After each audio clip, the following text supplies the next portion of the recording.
नमस्कार। मैं doctor captain Baba Saheb माने, अध्यक्ष हिंदी विभाग, श्री शिव छत्रपति महाविद्यालय, जुन्नर जिला पुणे। मैं आप सभी का हार्दिक स्वागत करता हूं।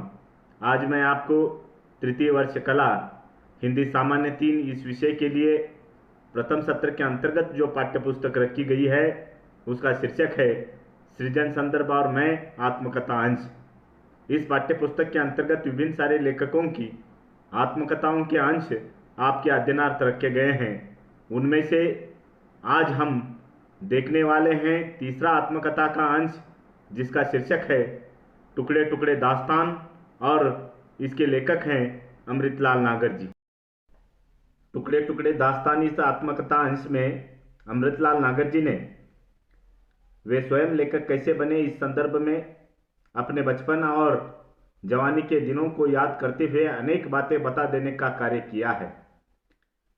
प्रस्तुत आत्मकथा अंश में उन्होंने बता दिया है कि मैं अपने बचपन और जवानी के मानसिक वातावरण को याद करके कह सकता हूँ कि अमुक अमुक परिस्थितियों के कारणवश मैं लेखक बना, परंतु मैं लेखक ही क्यों बना इस संदर्भ में मैं निश्चित रूप से कुछ बता नहीं सकता हूँ। फिर वे अपने बाबा को याद करते हुए कहने लगे हैं कि बचपन में मेरे बाबा जब मुझे आशीर्वाद दिया करते थे तो कहा करते थे कि मेरा अमृत बेटा जज बनेगा। बाबा की यह इच्छा कालांतर में मेरी भी इच्छा हो गई और मैं भी कहता था कि मैं विलायत जाऊंगा और जज बनूंगा। इस प्रकार की बात इस आत्मकथा अंश के प्रारंभ के परिच्छेद में अमृतलाल नागर जी ने बता दी है। उसके पश्चात उन्होंने अपने घर के माहौल को अथवा अपने आसपास के वातावरण को प्रस्तुत करते हुए कहा है कि उन दिनों हमारे घर में सरस्वती तथा गृहलक्ष्मी नामक 2 मासिक पत्रिकाएं आती थी। बाद में कलकत्ता से प्रकाशित होने वाला पाक्षिक, जिसका शीर्षक है हिंदू पंच, यह पाक्षिक भी हमारे घर में आता था।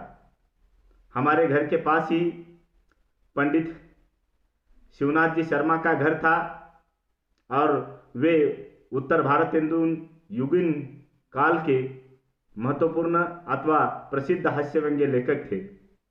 वे आनंद के संपादक भी थे और उनके ज्येष्ठ पुत्र के साथ मेरे पिताजी की गाढ़ी मित्रता थी। इसी मित्रतावश मेरे पिताजी उनके घर से कई पत्र पत्रिकाएं लाते थे, जिन पत्र पत्रिकाओं को मैं ध्यान से पढ़ता था। इस तरह की बात भी यहाँ पर अमृतलाल नागर जी ने बता देने का कार्य किया है। उसके पश्चात नागर जी बता देते हैं कि आचार्य श्याम सुंदर दास उस समय लखनऊ के ही एक हाई स्कूल में हेडमास्टर थे। वे सुबह सुबह उठकर दातुन करते हुए हमारे घर आते थे। दातुन करने के बाद वे दुग्धपान करते थे। उसके पश्चात वे हुक्का पीते थे और कुछ देर तक आराम करने के पश्चात फिर वे अपने घर वापस जाते थे। इस प्रकार से उनके व्यक्तित्व का प्रभाव भी मेरे मानस पर पड़ गया था। यह बात भी यहाँ पर अमृतलाल नागर जी ने बता दी है। उसके पश्चात अमृतलाल नागर जी कहने लगे हैं कि उर्दू के प्रसिद्ध कवि पंडित ब्रजनारायण चकबस्त भी जब भी लखनऊ आया करते थे तो हमारे घर आते थे। उनके भी मैंने दर्शन पाए थे। 2-4 बार अपने ही घर में उनके मैंने दर्शन पाए थे। पंडित माधव शुक्ल जी जब भी लखनऊ आते थे तो हमारे ही घर रुकते थे। उनका बड़ा स्नेह मुझे मिलता था। उनकी आवाज़ काफ़ी दबंग थी। उनका कविता सुनाने का अंदाज भी काफ़ी निराला था। जब भी मैं उनकी आवाज़ को याद करता हूँ तो उनकी छवि मेरे हृदय में अंकित होती है। आज भी जब मैं यह आत्मकथा लिख रहा हूँ तो उनकी छवि मेरे हृदय में अंकित हो चुकी मुझे महसूस होती है। इस तरह की बात उन्होंने पंडित माधव शुक्ल जी के बारे में कही है। उसके बाद अमृतलाल नागर जी एक किस्सा बताते हुए कहते हैं कि पंडित माधव शुक्ल जी जलियांवाला बाग कांड से खून से भरी वहाँ की मिट्टी को एक पुड़िया में बंद करके लाए थे और बचपन में वह पुड़िया मुझे सौंपते हुए उन्होंने कई बातें कही थी। भले ही वे बातें आज मुझे याद नहीं है, लेकिन उन दिनों में उन बातों का काफ़ी असर मेरे मन पर हुआ था। इस तरह की बात भी पंडित माधव शुक्ल जी के बारे में यहाँ पर अमृतलाल नागर जी ने बता दी है। और इसके पश्चात उन्होंने कहा है कि हो सकता है कि उक्त महापुरुषों के पुण्य प्रताप से तथा पत्र पत्रिकाओं के अध्ययन से मैं आगे चलकर लेखक बन गया। इस तरह की बात उन्होंने यहाँ कही। फिर उसके पश्चात उन्होंने बता दिया कि लेखन क्षेत्र में उतरने का एक दूसरा और स्पष्ट कारण यह है कि जब सन 1928 में इतिहास प्रसिद्ध साइमन कमीशन का दौरा लखनऊ पहुंचा था, उसके विरोध में पंडित जवाहरलाल जी नेहरू तथा पंडित गोविंद वल्लभ पंत जी के द्वारा एक बहुत बड़ा जुलूस निकाला गया था। अर्थात पंडित जवाहरलाल नेहरू तथा पंडित गोविंद वल्लभ पंत उस जुलूस का नेतृत्व कर रहे थे अथवा अगुवाई कर रहे थे। इस जुलूस में काफ़ी संख्या में लोग शामिल हो चुके थे और लड़कपन के जोश के कारण अथवा उस उम्र के जोश के कारण मैं भी इसमें शामिल हो चुका था। जब इस पर पुलिस लाठियां चलाने लगी तो जुलूस की आगे की भीड़ जो है पीछे सरकने लगी, पीछे की भीड़ आगे सरक रही थी और भीड़ के दो पांटों के बीच में फंस चुका था। वहां पर मेरे पैर उकड़ चुके थे जमीन से। मुझे क्या करना है क्या नहीं करना है ये समझ में नहीं आ रहा था। वहां पर मेरा दम घुटने लगा था। मैं अपने लिए रास्ता निकालना चाहता था, लेकिन लोगों की तादाद बहुत ज़्यादा थी। लोग एक दूसरे को टकराने लगे थे। उन्हीं लोगों में से रास्ता निकालते निकालते मैं किसी तरह से अपने घर पहुंचा और घर पहुंचने के पश्चात मानसिक उत्तेजना के कारणवश मेरे हृदय से उस समय पहली तुकबंदी फूटी। उस तुकबंदी की विभिन्न सारी पंक्तियां तो मुझे याद नहीं है, केवल एक पंक्ति याद है। वह पंक्ति इस प्रकार की है, यह कहते हुए उन्होंने उस पंक्ति को यहाँ पर उद्धृत किया है। उनके हृदय से निकली हुई तुकबंदी की जो पंक्ति थी वो पंक्ति इस प्रकार से थी। उन्होंने कहा है कि वह पंक्ति, कब लऊं कहो लाठी खाया करे, कब लऊं कहो जेल सहा करिए। इस प्रकार की यह पंक्ति मेरे हृदय में आज भी मुझे फूटी हुई याद आती है। यह बात यहाँ पर अमृतलाल नागर जी ने कही है। उसके पश्चात नागर जी बताने लगे हैं कि इसके पश्चात भी मेरे हृदय से 2-3 तुकबंदियां फूटी। उसके पश्चात मेरा मन जो है गद्य लेखन की ओर आकर्षित हो गया। मैं गद्य रचनाएं लिखने लगा, कहानियां लिखने लगा। मेरे घर के पास ही पंडित रूपनारायण पांडे जी का घर था, जिन्हें कवि रत्न के नाम से भी जाना जाता था। जब मैं अपनी रचना अथवा कहानी लिखता था तो उनके पास जाकर सलाह लेने की कोशिश करता था। वे कलम से तो किसी प्रकार की टिप्पणी मेरी कहानियों पर नहीं करते थे, लेकिन उन्होंने कई सुझाव दिए थे। खास तौर पर उन्होंने छोटी कहानियों के संदर्भ में जो सुझाव मुझे दिया था वो इस प्रकार का सुझाव था। उन्होंने कहा था कि कहानियों में अथवा कहानी में एक ही भाव का समावेश करना चाहिए, उसमें अधिक रंग भरने की गुंजाइश नहीं होती। इस तरह का सुझाव पंडित रूपनारायण पांडे जी ने मुझे दिया था और उस सुझाव को मैंने आत्मसात किया था। और उस सुझाव का आत्मसात करने के पश्चात मैंने फिर एकल भाव से युक्त कहानियां लिखना आरंभ कर दिया। इस तरह की बात यहाँ पर अमृतलाल नागर जी ने कही है। इसके बाद अमृतलाल नागर जी ने बता दिया है कि सन 1929 में मेरा परिचय निराला जी के साथ हुआ और यह परिचय दिन ब दिन घनिष्ठ होता चला गया। 1939 तक मेरा निराला जी के साथ जो परिचय था वह बहुत ज़्यादा दृढ़ हो चुका था और उनके व्यक्तित्व का प्रभाव भी मुझ पर पड़ चुका था। इस तरह की बात यहाँ पर अमृतलाल नागर जी ने हमें बता दी है। उसके पश्चात वे कहते हैं कि मैं दुलारे लाल भार्गव जी के सुधा कार्यालय में आया जाया करता था। उनका प्रभाव भी मुझ पर पड़ चुका था। उसके पश्चात मिस्र बंधु का प्रभाव भी मुझ पर पड़ चुका था। और इसके साथ ही साथ उन्होंने कहा है कि राव राजा पंडित श्याम बिहारी मिश्र जी का भी प्रभाव मुझ पर पड़ चुका था। उन्होंने मुझे एक उपदेश किया था।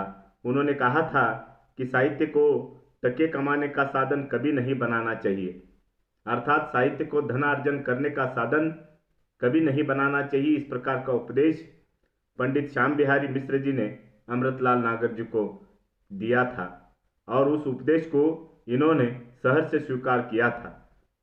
इस तरह से उन्होंने बता दिया है कि सन 1929 से लेकर 1930 के बीच में मेरा मन पूरी तरह से तैयार हो गया था कि मैं आगे चलकर लेखक ही बनूंगा। इस प्रकार की बात मैंने अपने मन में ठान ली थी। यहाँ पर यह बात उन्होंने बता दी है। उसके पश्चात वे बोलते हैं कि काशी में उस जमाने में अथवा उन दिनों में बहुत से प्रसिद्ध लेखक रहा करते थे। मैं हर साल काशी में 2-4 बार जाया करता था। वहाँ जाने के पश्चात विभिन्न सारे लेखकों को मिलता था, उनके साथ चर्चाएं करता था। वहाँ पर उस समय शरत चंद्र चट्टोपाध्याय काफ़ी प्रसिद्ध हो चुके थे और उनसे भी मेरा परिचय हो गया था। उन्होंने मुझे 4 उपदेश दिए थे। उनमें से 3 उपदेश उनके अपने गुरु के थे और चौथा उपदेश उन्होंने अपनी ओर से जोड़कर मुझे बता दिया था। उन्होंने कहा था पहला उपदेश देते हुए कि जो कुछ लिखना सो अपने अनुभव से लिखना, अर्थात तुम्हारी रचना में तुम्हारी खुद की अनुभूति होनी चाहिए। किसी दूसरे की अनुभूति पर आधारित तुम रचना मत करो अथवा किसी तरह की कृति का निर्माण मत करो। इस तरह की सलाह उन्होंने मुझे दी थी। दूसरा उपदेश उन्होंने किया था, उन्होंने बता दिया है कि जो भी रचना तुम लिखना, उस रचना को लिखने के पश्चात तुरंत किसी को दिखाने, सुनाने अथवा सुझाव लेने मत जाना। उस रचना को 2-3 महीने अपने दराज में रख देना और जब तुम्हारा मन ठंडा हो तो उसके पश्चात उस दराज से उस रचना को निकालना और उसमें सुधार करते रहना। तब तक सुधार करना जब तक कि तुम्हारा मन पूर्ण रूप से संतुष्ट न हो, तब तक उसमें तुम सुधार करते रहना। और जब तुम्हें यकीन हो जाएगा कि अब इस रचना में किसी प्रकार के सुधार की कोई गुंजाइश नहीं है, तब जाकर तुम अपनी रचना को दूसरों को दिखाना। इस तरह का उपदेश उन्होंने अमृतलाल नागर जी को किया था। तीसरा उपदेश उन्होंने यह किया था, उन्होंने कहा था कि अपनी कलम से किसी दूसरे की निंदा मत करना। ये 3 उपदेश जो है शरत चंद्र चट्टोपाध्याय जी को उनके गुरु ने बताए थे और अभी शरत चंद्र चट्टोपाध्याय जी ने अमृतलाल नागर को बताए थे। चौथा उपदेश शरत चंद्र चट्टोपाध्याय जी ने अपनी ओर से जोड़कर अमृतलाल नागर जी को बता दिया था कि यदि तुम्हारे पास 4 पैसे हो तो 1 पैसा खर्च करना, बाकी 3 बचा कर रखना। अगर तुम अधिक ज़्यादा खर्चीले हो तो 2 पैसे खर्च करना, 2 बचा कर रखना। इस पर भी अगर तुम्हारा मन न माने अथवा तुम बहुत ज़्यादा खर्च करना चाहते हो तो 3 पैसे खर्च करना, 1 बचा कर रखना। इस पर भी तुम्हारा मन नहीं मानता है तो चारों के चारों पैसे खर्च कर देना, लेकिन 5वां पैसा किसी से उधार मत लेना, क्योंकि उधार की वृत्ति लेखक की आत्मा को हीन और मलिन बना देती है। इस तरह का सुझाव शरत चंद्र चट्टोपाध्याय जी ने अमृतलाल नागर जी को अपनी ओर से दिया था। इन सारे सुझावों का अथवा उपदेशों का यथोचित पालन करने का प्रयास नागर जी ने अपने जीवन काल में किया था। इस बात का जिक्र यहाँ पर उन्होंने किया है। उसके पश्चात नागर जी बता देते हैं कि मेरे लेखकीय जीवन का 1930 से लेकर 1933 तक का जो काल रहा वह काफ़ी संघर्षपूर्ण काल रहा। इस काल के अंतर्गत मेरी एक भी रचना छपी नहीं थी अथवा छपकर नहीं आ रही थी। मैं जब किसी रचना को छापने के लिए भेज दिया करता था तो दूसरे तीसरे दिन आतुरता के साथ पुस्तकों के स्टॉलों पर जाता और अपनी रचना को तलाशता, लेकिन जब अपनी रचना छपी हुई नहीं मिलती तो मेरा मन काफ़ी दुखी एवं निराश होता। फिर मेरे मन में एक सनक उत्पन्न हो गई थी कि मैं अनेक रचनाएं लिखने लगा, उन रचनाओं को दूसरों को सुनाने भी लगा और सुनाने के पश्चात उन रचनाओं को फाड़ने लगा। इस प्रकार की सनक मेरे मन में उत्पन्न हो गई थी। इस बात को यहाँ पर अमृतलाल नागर जी ने बता दिया। उसके पश्चात किसी तरह से उनकी 1933 में पहली रचना छपकर आई। 1934 में माधुरी पत्रिका के माध्यम से उन्हें काफी प्रोत्साहन मिला। इस संघर्षमयी काल के अनुभव के संदर्भ में अमृतलाल नागर जी बता देते हैं कि मैंने यह अनुभव किया है कि किसी नए लेखक की रचना का प्रकाशित न हो पाना बहुधा लेखक के दोष के कारण नहीं होता है, बल्कि संपादकों की गैर जिम्मेदारी हरकतों के कारण इस प्रकार की घटनाएं घटित होती है। नए लेखकों की रचनाएं छपकर नहीं आती है, लेकिन इस पर नए लेखकों को कभी हताश एवं निराश नहीं होना चाहिए। इस तरह का अनुभवजन्य संदेश उन्होंने नव लेखकों तथा पाठकों को देने का प्रयास किया है। उसके पश्चात अमृतलाल नागर जी बताते हैं कि 1935 से लेकर 1937 तक मैंने अंग्रेजी के माध्यम से कई कहानियाँ पढ़ी, कई उपन्यास पढ़े और कई कहानियों तथा उपन्यासों का हिंदी में अनुवाद किया। इस अनुवाद के कारण मुझे कई लाभ हुए। पहला लाभ यह हुआ कि अनुवाद के कारण मेरा शब्द भंडार बढ़ गया। दूसरा, वाक्यों की गठन की शैली का विकास हो गया। मेरी शक्ति का मुझे पता चल गया और कमजोरी का भी पता चल गया। और इसीलिए उन्होंने नए लेखकों को कहा है कि नए लेखकों को दूसरे मान्य लेखकों की रचनाएं अवश्य पढ़नी चाहिए। ये बहुत अच्छा कार्य है। अगर नए लेखक दूसरों की रचनाएं पढ़ते हैं तो उन्हें अपनी कमजोरी और शक्ति का पता चलेगा। वे अपनी कमजोरी को ठीक करके अपना विकास कर पाएंगे। इसी प्रकार की बात यहाँ पर अमृतलाल नागर जी ने नए लेखकों को बता देने का कार्य किया है। उसके पश्चात वे कहते हैं कि मुझे पढ़ने की आदत थी, दूसरे लेखकों की रचनाएं पढ़ने की सनक मेरे मन में थी। इसी सनक के कारणवश मैंने भारतीय कई भाषाएं सीखी, अथवा कुल मिलाकर 4 भाषाएं मैंने अपने जीवन काल में सीखी। अंग्रेजी, हिंदी, मराठी, गुजराती, बंगला आदि भाषाओं का ज्ञान ग्रहण किया। उन भाषाओं के साहित्य को मैंने पढ़ा और उन साहित्यों को पढ़ने के पश्चात मेरी लेखन कला का भी विकास होता चला गया। इस तरह की बात यहाँ पर उन्होंने कही है। और अंत में वे कहते हैं कि जिस तरह से अथवा जिस प्रकार से मैदान में लड़ने वाले सिपाही को नित्य कवायद की जरूरत होती है, उसी प्रकार से नए लेखकों को दूसरे मान्य लेखकों की रचनाएं अवश्य पढ़नी चाहिए। निरंतर लेखन कार्य करने का अभ्यास करना चाहिए, तभी जाकर उनकी लेखन कला में सुधार आ सकता है। इसी तरह का उपदेश यहाँ पर इस आत्मकथा के अंश के अंत में उन्होंने नव लेखकों को तथा पाठकों को दिया है। इस प्रकार का यह आत्मकथा अंश है। यहाँ पर यह आत्मकथा अंश समाप्त हो जाता है। आपको आपके भविष्य के लिए हार्दिक शुभकामनाएं। धन्यवाद।